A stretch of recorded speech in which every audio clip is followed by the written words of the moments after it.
Very proud ang 23-year-old na anak na si Daisy De Guzman sa kanyang 47-year-old furniture maker na amang si Tatay Dennis. Sa viral video ni Daisy, ipinagmamalaki niya ang isa sa mga obra ng kanyang tatay, isang multifunctional chair na nagiging ironing board.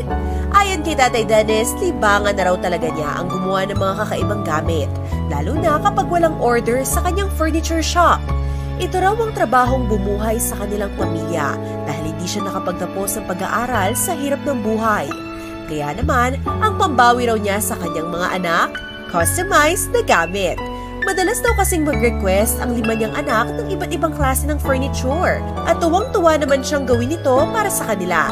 Masaya mo kasi i-believe sila sa akin. Sabi nila yung gagawin ko talaga sa iba hindi na magagawa ko. Sabi ko sa mga anak ko, yan ang pinagbuhay ko sa inyo kaya mag-aral kayo mabuti.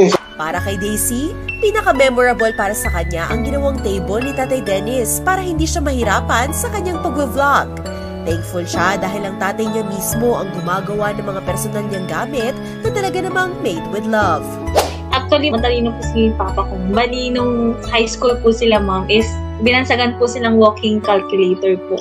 Kasi ma'am, magaling po sila sa math. Siguro kung may kaya lang po sila sa buhay, nung kabataan po nila, feeling po mo ngayon is engineer na po si Papa. Kasi yun po yung parang Di biro ang bawat pukpok, liha at pagbubuo ng mga obra ni Tatay Dennis para sa kanyang pamilya. Kaya naman inihikayat ni Daisy ang lahat na suportahan ang furniture shop ng kanyang tatay. Payo rin niya para sa mga anak tulad niya, huwag mahiyang ipakita ang appreciation sa mga magulang. Mahalin po at i-respect niyo po yung mga magulang. Dapat i-cherish po nila yung every moment na kasama po yung mga magulang.